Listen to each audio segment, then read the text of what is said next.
Bapak Ibu jemaah semua, masih meneruskan musalsal atau kajian berantai kita tentang seluk-beluk akhlak dalam Islam.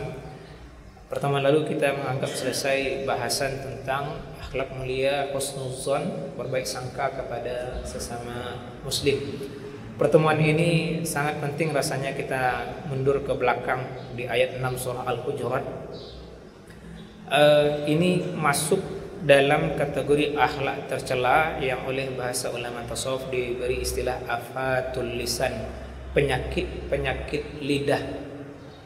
Kemampuan lidah ini untuk berbicara mengikut bahasa Imam Ghazali rahimahullah. Tangan amalnya hanya memegang, bisa untuk kebaikan, bisa untuk keburukan. Tidak ada kerja lain dari tangan selain itu. Kaki kerjanya hanya berjalan, mata hanya melihat, telinga hanya mendengar. Tetapi lidah bisa menyentuh berbagai hal. Semua dibahas oleh lisan. Maka sangat penting kita menggarisbawahi amal-amal lisan ini.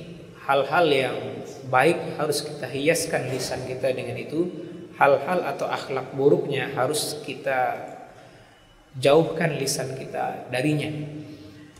Salah satu akhlak buruk dari lisan adalah berdusta, karena dusta ini memiliki tingkatan, bahkan bisa sampai ke level buhtan atau tuduhan palsu.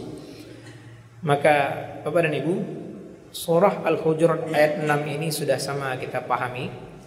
Secara terjemahan, ya ayyuhalladzina amanu, wahai orang yang sudah beriman, in ja'akum fasiqum binaba'in fatabayyanu, bila datang kepadamu orang fasik membawa berita besar, maka tabayyunlah, pastikan dulu benarnya, cek dulu benar enggak apa yang dia sampaikan itu. An tusibu qauman bijahalatin, supaya kamu tidak menimpakan hukuman kepada suatu kaum berdasarkan ketidaktahuan, berdasarkan informasi yang tidak benar, berdasarkan kebodohan. Fatusbihu ala ma fa'altum nadimin, maka kamu menjadi orang yang atas yang sudah kamu lakukan menjadi menyesal. Hari ini media sosial mengabarkan kepada kita, bahkan itu dilakukan oleh sebagian mubaligh, kejinya tuduhan palsu terhadap muslim Palestina, khususnya penduduk Gaza, lebih khusus lagi pasukan Hamas. Kejian itu diantaranya berbunyi menuduh Hamas adalah aliran sesat Syiah. Ini sudah dibantah oleh banyak YouTuber dan juga banyak kaum muslimin. Di antaranya yang sempat kita kutip adalah Muhammad Hussein Gaza. Beliau orang Indonesia, menjadi relawan dan sudah menikah dengan orang Palestina, menegaskan tuduhan palsu ini yang menyampaikan dan menuduh Hamas itu adalah Syiah. Pernahkah ke Palestina? Pernahkah melihat ada tanda-tanda Syiah di Palestina? Bahkan Hamas menurut beliau pernah ditawari oleh Iran untuk didirikan di situ bantuan membuat sebuah rumah sakit sebagaimana sudah dilakukan oleh Indonesia, tapi dengan syarat rumah sakit itu harus diberi nama Rumah Sakit Khomeini. Itu ditolak mentah-mentah oleh Muslim Gaza. Kenapa? Mereka mau menerima bantuan dari siapa saja, bahkan tidak hanya sama Muslim, termasuk juga Syiah kalau masih dihukumi Muslim. Dari orang kafir pun bantuan diterima, tapi satu saja, tanpa syarat.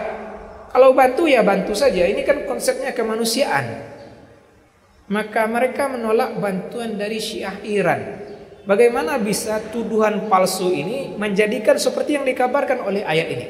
Sebelum itu mari kita sedikit mundur tentang sababun nuzul ayat, sebab turunnya ayat ini. Bahwasanya Nabi SAW berencana akan menaklukkan kota Mekah.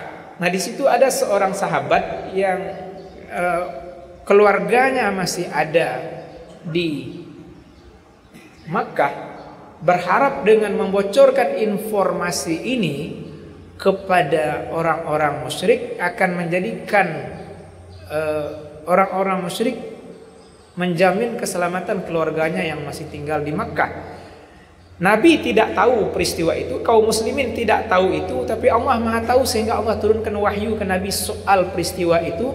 Sehingga Nabi SAW mengutus Ali bin Abi Thalib radhiyallahu anhu mengejar wanita yang dititipkan surat informasi tersebut, sehingga akhirnya wanita ini tertangkap dan dipaksa menyerahkan surat tersebut, sehingga ketahuanlah siapa sahabat yang sudah berani membocorkan rahasia tersebut.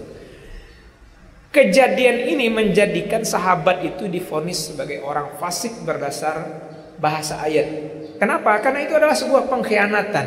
Pengkhianatan terhadap Rasul, tentu saja di atasnya kepada Allah Ta'ala, pengkhianatan kepada kaum muslimin. Persangkaan dirinya bahwasanya tindakannya ini akan bermanfaat bagi keluarganya adalah persangkaan yang salah. Maka ayat ini menjadi makna umum Bapak dan Ibu, bahwasanya informasi apa saja yang datang itu harus dipastikan jelasnya, sehingga tidak menjadi berbahaya bagi kaum muslimin. Juga kita dapati sababun nuzul soal bahwasanya ada sahabat yang diutus oleh Nabi SAW untuk melakukan misi intelijen, tetapi sahabat ini memiliki unsur ketakutan sehingga dia tidak selesai tugasnya, dia pulang ke Madinah dengan berita palsu. Dia mengatakan kaum yang dia tuju itu bersekongkol berkumpul untuk melawan Nabi, padahal itu tidak benar, sehingga ini menjadi berita kefasikan, berita bohong yang berbahaya bagi kaum muslimin. Kalau Nabi SAW menerima saja informasi ini, kemudian menghimpun pasukan untuk menyerang kelompok yang dituduh akan melakukan makar perlawanan kepada Nabi, maka hasilnya seperti bahasa ayat ini, menimpakan hukuman kepada suatu kaum berdasarkan kebodohan, informasi yang tidak rinci, sehingga menyesal atas informasi dan keputusan tersebut. Maka Bapak dan Ibu jamaah semua, kalau kita menerima saja bule-bule bahasa fitnah, tuduhan palsu soal Muslim Palestina ini, bahwasanya mereka aliran sesat sehingga tidak perlu dibantu, kita sudah banyak hilang amal-amal kebaikan karena berita bohong tersebut. Satunya mungkin kita menahan diri tidak memberikan bantuan, sudah hilang satu amal pahala sedekah. Yang kedua, cacat iman, karena tidak bisa sempurna iman kita melainkan menginginkan kebaikan bagi saudara. Kita jadi tidak mendukung lagi kemerdekaan Muslim Palestina karena sudah berburuk sangka mereka adalah aliran sesat. Padahal informasi dari banyak media termasuk wartawan-wartawan yang pernah ke Gaza mengabarkan sebaliknya.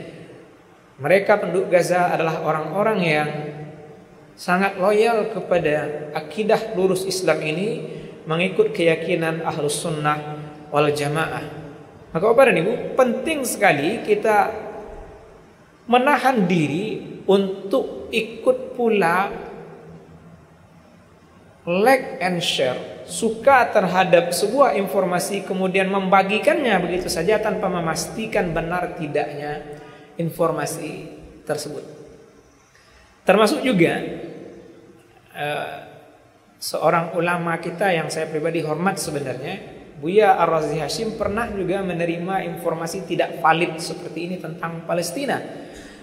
Tuduhan bahwasanya Hamas adalah organisasi teroris yang membantai siapa saja yang tidak sependapat dengannya, tanpa informasi yang valid soal itu. Semoga beliau sudah memperbaiki kesalahan tersebut karena sudah dikritik oleh banyak orang.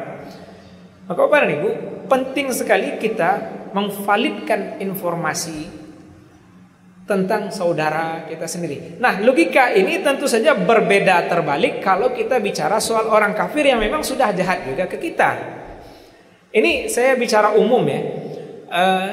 Contoh soal kasus memboikot produk Yahudi. Itu kalau kita kaji kevalidannya sudah sangat valid sejak tahun 2000 ulama memfatwakan. Anggaplah kita memakai logika tidak valid, bahwasanya ada produk orang kafir itu sebenarnya bukan Yahudi misalnya, bukan memusuhi Islam, tapi karena dia produk kafir kita boikot pun tidak akan merugikan kita. Kenapa? Karena mereka secara hukum Allah bukan saudara kita. Orang yang memusuhi Allah bukan saudara kita. Walaupun tentu saja dalam hukum Islam kafir dibagi berdasarkan level kerasnya mereka kepada kaum muslimin. yang paling jahat adalah kafir harbi, kafir yang memerangi Islam seperti Zionis itu, termasuk Amerika karena dukungan penuhnya, dan bahkan media mengabarkan kepada kita tentara Amerika ikut dalam serangan darat menggempur Muslim Gaza. Maka dengan itu Amerika sudah resmi menjadi kafir harbi, kafir yang memerangi Islam. Kemudian di level 2 adalah kafir zu'ahdin, kafir yang mempunyai perjanjian damai dengan kaum muslimin. Dalam surah An-Nisa, soal muslim yang ada dalam negeri-negeri orang kafir ini dibedakan hukumnya berdasarkan status kaumnya ini. Apakah dia kafir zimmi atau kafir zu'ahdin, atau memang mukmin dalam internal kaum muslimin sendiri. Nah, level terendah adalah kafir yang disebut dengan ahluz zimmah atau kafir zimmi, kafir yang tunduk dengan hukum Islam. Nah, mereka ini adalah orang yang tidak boleh dibunuh kecuali ketika melakukan pengkhianatan atau melakukan dosa besar yang memang secara hukum Islam menuntut hukuman mati. Darah mereka terjaga selama mereka tunduk dengan hukum Islam sebagaimana tunduknya kaum muslimin dengan hukum Allah ini. Maka jamaah semua, sekali lagi, mari kita jaga dari kita dari mudah memfitnah, memberikan tuduhan palsu, karena dari Rasulullah adalah masuk kategori dosa besar. Tuduhan palsu tersebut efek pengaruhnya sangat berbahaya. Ini kita jadikan catatan penting. Kita mundur ke ayat 6 ini agar kita menjadi orang yang hati-hati dalam bijak bermedia sosial untuk tidak mudah mengatakan like, suka terhadap sesuatu yang belum tentu baik bagi kita, apalagi share, membagikan begitu saja sesuatu yang juga belum tentu baik bagi kita.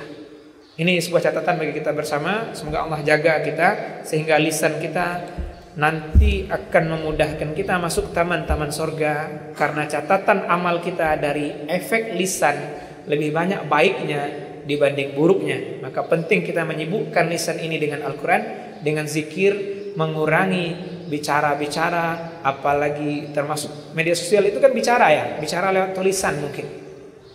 Apalagi kalau ini justru punya ruang menyeret kepada murka Allah Ta'ala. Demikian sedikit bahasa ini, semoga mengokohkan. Kita tutup dengan doa Nabi. Subhanakallahumma bihamdika nashhadu an la ilaha illa anta nastaghfiruka wa natubu ilaik. Amin rabbal alamin. Assalamualaikum warahmatullahi wabarakatuh.